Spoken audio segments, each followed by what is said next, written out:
Oh, wonderful. Hey. I can hear your voice as well. That's great. How are you today? I'm doing well. How is everyone? How Yeah, are really you? good. I think I had a lovely day so Good. far. Great. And whereabouts are you based? I am in Colorado, so I'm in the US. So it's 9:30 in the morning here. Awesome, awesome. So your kindness day is just starting. Yeah. Lots We lots more got fun up. to be kind. Well, I can Yeah. tell you've got some good news. It's a great day, kindness day. It's coming. It's coming your way. Great. Great. Well, I Wonderful. have a talk, but I also have some mindful movement exercises, which might be nice since everyone's probably been sitting for a while.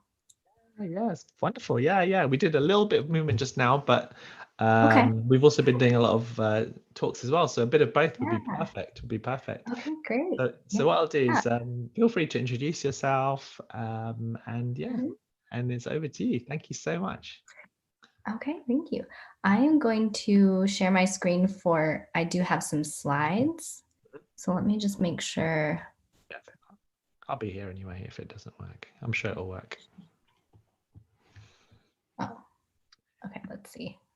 I Click don't on know if this is right. if you click on the green button, share. There we go. Mhm. Okay, Perfect.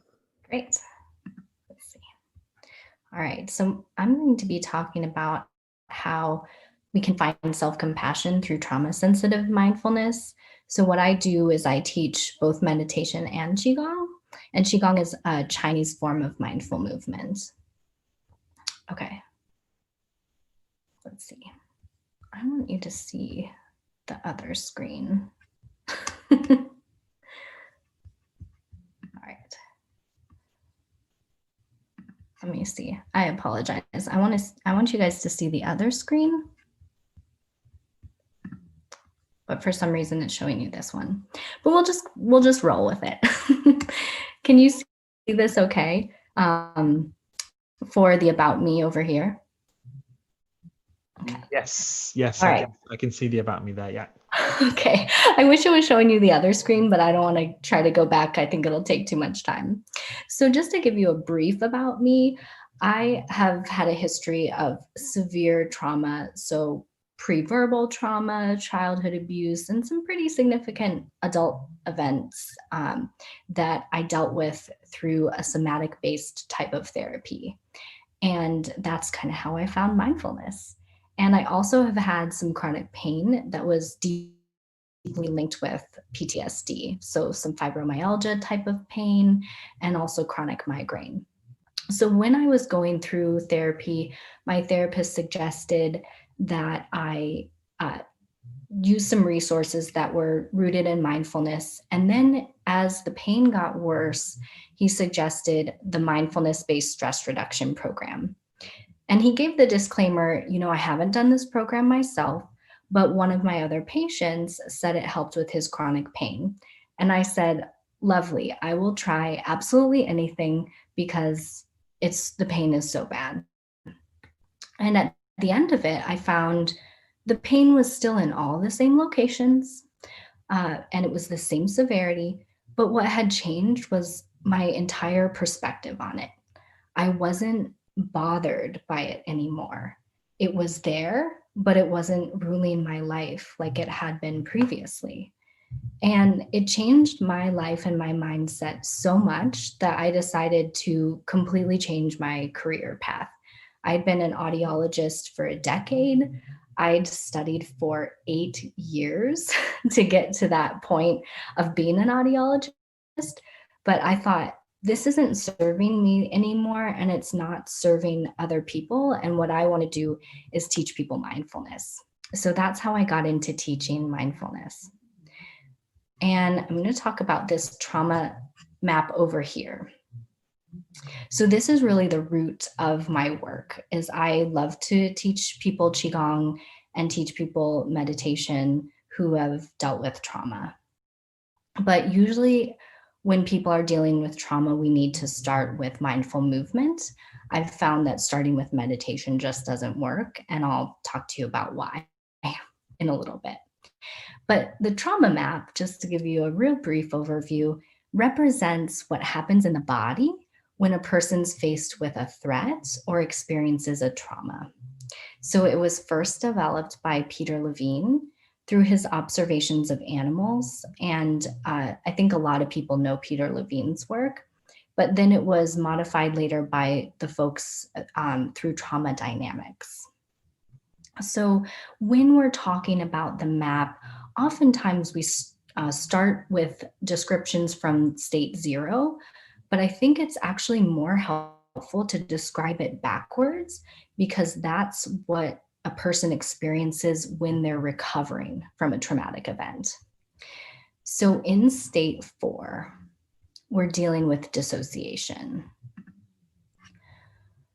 So dissociation, a lot of us know what this is, but just to give you a brief overview, it's a parasympathetic response.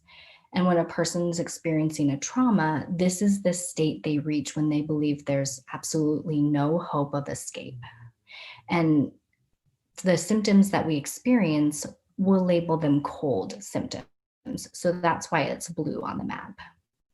So an example of a more severe symptom would be an extreme dissociative episode.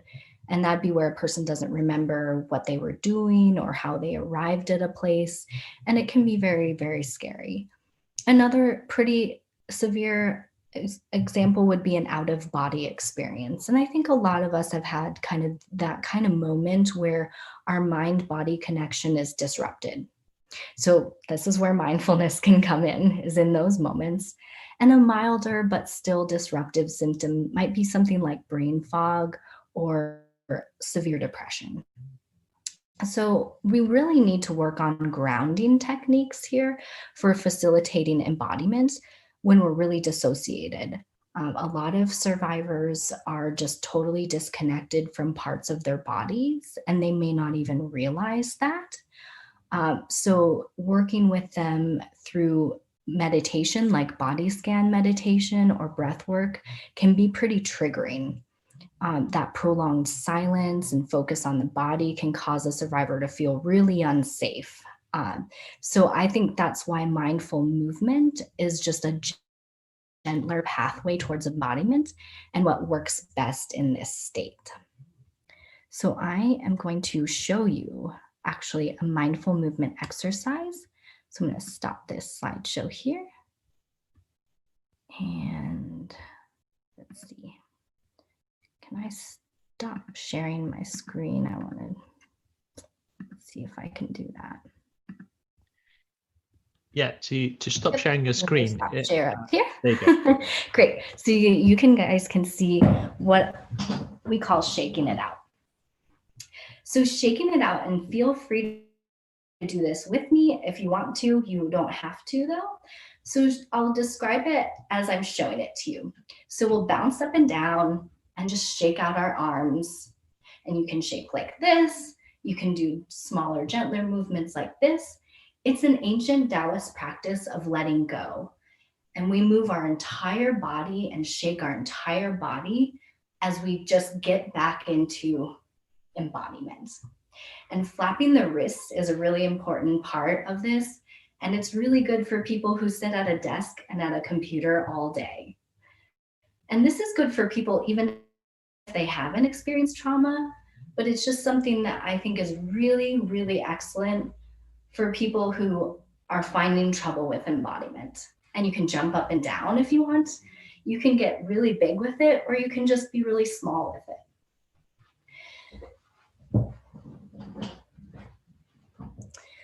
So I love doing that with people who have experienced trauma and are in that state 4, but we also always do it as warm up for any Qigong.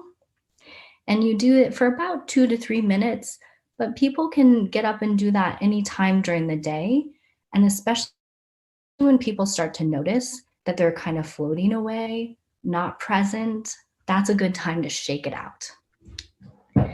So that's what we do in state 4. All right, I'm going to try to share the correct screen with you this time.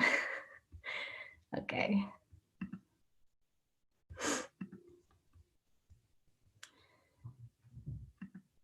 All right. So after we spend time working through dissociation, and a lot of that is done with a therapist, I'm just someone who helps people in with that embodiment, movement, and mindful movement. A lot of the work is going to be done in therapy. But once we reach state 3, this is a tough state, and we need some different mindful movement here. So when we reach state 3, we're having both a parasympathetic and a sympathetic response. So dissociation and fight or flight. And it's like having one foot on the gas and one foot on the brake. So as you can imagine, this is a deeply unsettling place to be. And we're having a mixture of hot and cold symptoms.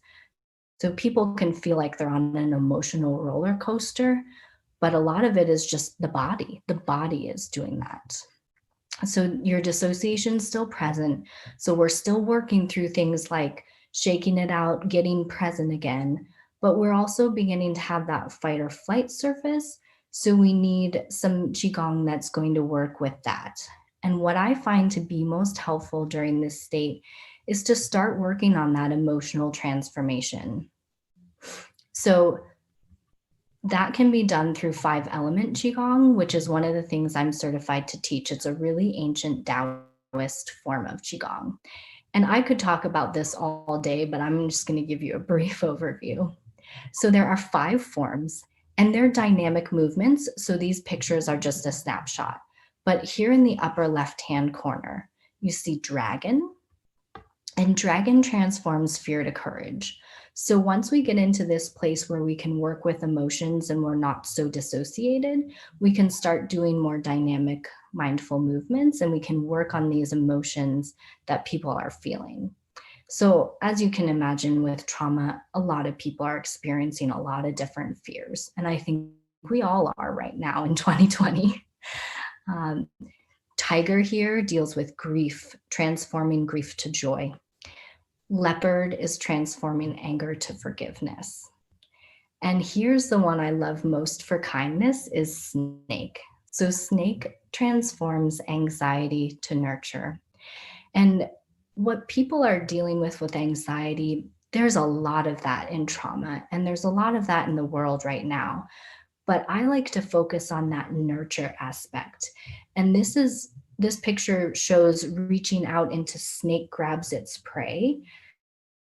And I like to tell people in this moment, can you reach out to hope? Or can you reach out to love? Can you reach out to self-compassion and kindness?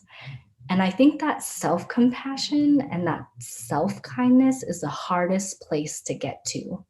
And some people can't do it. And they just say, I can't love myself right now. And that's okay. But I like to go through that snake motion and just keep reaching out towards it until we can kind of get there. And it may take a long, long time. And then lastly is crane, and crane is more complicated. It transforms excess desire or that kind of grass is greener attitude into contentment. And I think peace and contentment is a big part of what we're working towards with mindfulness. So I really love crane as well for working through these difficult times. So once we reach state 2, we're all in fight or flight. So you can see it's all red there. So we've kind of gotten past the dissociation, and we really are dealing with some big body responses. And that can be really, really difficult for people to work through this challenging stage, because they always feel like their body's on fire or just that there's too much. So what can we do in this state? I like to do an exercise called throwing away the trash. And it sounds really funny, and it kind of looks funny too, but I think it's really, really great for getting out excess emotion. So I'm going to show you throwing away the trash. All right, so throwing away the trash, you just stand with your feet about shoulder width apart, and you'll go up on your toes, raising your arms as far as you can back, but without straining. So my shoulders don't allow me to go far back, but some people can get way far back. And then you just throw away the trash and bring your arms as high as you can back here, keeping your hands real relaxed. And you want to keep your head upright and gaze forward. It's really important with Qigong that our crown point is always towards the sky. So I'll show you fast. So we throw away the trash. Throw away the trash. And we do this as many times as we need. And we can do it forcefully. We can do it gently. We do it any way the body feels like it needs it. So when we're angry, for example, I think a really great way, so we transform anger to forgiveness, a really great way to do the exercise is to do it with that anger. So we're throwing away the trash. We're doing it really forcefully. We're angry. And that helps to get it out and release it. So that's an exercise I really love for that. And you can do it with the 6 healing sounds.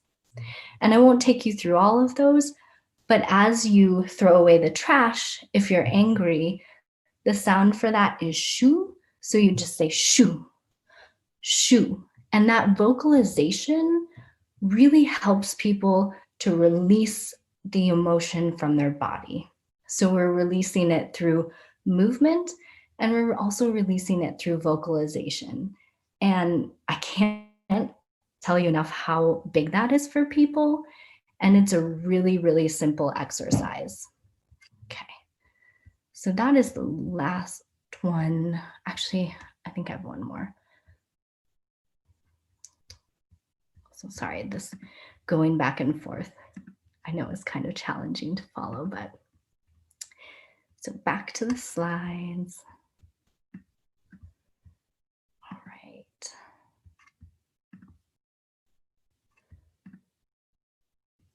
So when we get into state 1, this is where a lot of the beautiful mindfulness can work its way through. So when we reach state 1, we're in the orienting state. And in this state, people are just assessing whether a situation is dangerous. So we can go into state 2 from here, fight or flight if the situation actually is dangerous, or we can just go to 0, which is neutral. And this is where our bodies are not overwhelmed anymore. So we can start to do other mindfulness work, like meditation, like breath work. And we can start to do things like cognitive behavioral therapy and other forms of talk therapy. We can integrate the emotions that held so much charge during the trauma, because we're not holding as much of it in our bodies anymore. And when people get to this state, it's really beautiful because they've done so much work to get here that I think people start to just become more self-compassionate and kinder to themselves just naturally, because they start to remember how hard it was to get here, and they start to be proud of themselves for that. And if they aren't getting there on their own, I feel like it's my job to help remind them in this state. Look at everything you've done, and I'm proud of you, and I hope you're proud of you. So that's a big part of my job, is when I see people get to this state, and especially if I've been working with them through this for a long time, I feel like it's my job here to remind them and to remind them all along to be kind to themselves and to remember how much work they've done and how proud of themselves they should be. So this is where we can really get into some of the things that I learned in Shamash's mindfulness course. So a lot of the just meditation, and we can work directly with kindness through meditations like loving kindness, or we can just work on stuff like the body scans finally, because they probably won't be as triggering in this state. All right. So we kind of talked a lot about this already, but just compassion for others will develop indirectly, sometimes directly through things like loving kindness. And self-compassion is just tends to be the last piece. Because a lot of times survivors have dealt with extreme shame associated with their trauma. So it's really hard for them to be self-compassionate. So I try to hold that with them and not judge them for feeling ashamed, because that's part of the trauma.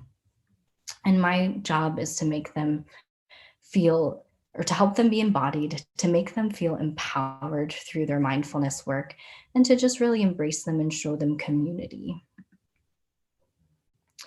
And I think the opening the heart to the sky is a really great movement for this. And maybe I'll show that at the end if we have time. But it just opens up the heart and just brings in compassion, and then we hold that in our hearts. And so that's what I love about opening the heart to the sky. And when we reach state 0, that's when the nervous system realizes the danger is no longer present. So therapy is typically over at this point, and my mindfulness work can continue if people want it to. And I think this is the greatest state for it to continue. So we can build on our foundation of mindfulness skills. They already have a lot of them in their toolkit if they've been working with me all the way through this trauma map. But we can just keep on building that and keep on making it stronger, so that they know that if something happens in the future, they have resources, they have tools now to make them feel empowered, and they can use those through mindful movement, through meditation, to help them get to this neutral state again. Because we're all going to deal with charge in our bodies. We're all going to deal with really difficult times. 2020, for example, has been a difficult year. But if we have these tools, we can continue to feel embodied. We can continue to feel empowered. We can continue to be self-aware. And our compassion and kindness towards ourselves and others can continually grow. So the last thing that I wanted to talk about is the bow out. So in this picture, you can see you just hold your right fist up to your left hand, and you keep your shoulders relaxed. This is how we bow out of every session. So some people kind of bow out and they say thank you. In Qigong, we say our character traits that we try to embody every day. So these are our core values, and you get to pick 5 in 5-element Qigong. And this was an act of self-kindness for me, writing this, because people always told me how to be and what my personality was and what they wanted from me, and made me feel like my character traits were not good enough. So when I wrote this, it was really the biggest act of self-kindness maybe that I've ever done, because it was me saying, well, these are my values, and this is why I love myself, and this is what I want to try to embody every day. So this is what I came up with as my bow out. And you can say it along with me, or if you'd like to. That's how we do it in Qigong. So it's kindness, courage, humor, diligence, perseverance. So thank you. And if you want to find me, this is how you find my business if you ever want to practice Qigong or have more questions about it, or to practice meditation with me. And so I'm all finished if you guys have any questions. That's so great, Emily. Feel free to leave that slide there with your contact details, so people could maybe write them down, or you could just type it in the chat, so then people could maybe look on it. That might be easier. But thank you so much. That was a really powerful and moving talk, going from a journey of self-discovery to that passion of wanting to share it with others. I think that's really, really powerful. Let's have a look at what people are sharing in the chat. Alexandra's had a few questions through, but that was during the talk. And Alexandra says, this is awesome. Somatic work and embodiment are NB these movements seemed like they'd be really effective. Brian says, fantastic. Brian also teaches some, I think it's either Tai Chi or Qigong. I can't remember, Brian, but that's wonderful that you're both there. Nita says, thanks for sharing. Elspeth says, I just started to practice Qigong a few weeks ago and find it great for pain in the body. Really love the throwing out the trash. Yeah, that was fun. I threw out some trash as well. Marina, you missed it. Well, if you signed up on Eventbrite, then we will send you a link to the recording so you can try it later on. Thank you. Wonderful talk and sharing of yourself, says Christine. Well presented. Thank you, Emily, says Steve. Wonderful, wonderful. So yeah, it's really fascinating. In fact, I didn't know about the trauma map. I'm not sure. Where did you say you discovered that? So I discovered it through my own therapy, but Peter Levine started to develop it through his studies of wild animals and how they dealt with trauma sort of by shaking out their bodies. Like when a dog gets hurt and they shake after. Yeah. And then trauma dynamics, Eric Wolterstorff, I think is how he pronounces his last name. He was the one who modified it to the form that I showed today. That's really interesting. Yeah, I look forward to watching it back again later on. It's fascinating. And do you teach classes online or? Yes, I teach almost exclusively online, and I see people all over the world. So actually this week I do have someone from India and someone from the UK. So yeah, I see people all over the world via Zoom. Yeah. Wonderful. And I can imagine how particular people may really connect with you, because if you've gone through that yourself and now you're sharing what you found works, so that match is really, really important for people, I'm sure. Yeah, thank you. Yeah, my favorite thing to do is to design personal programs for people. So each one is individual. Yeah. Wonderful.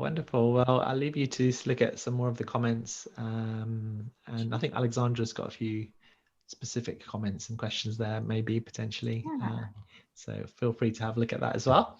But thank you all for all your comments today.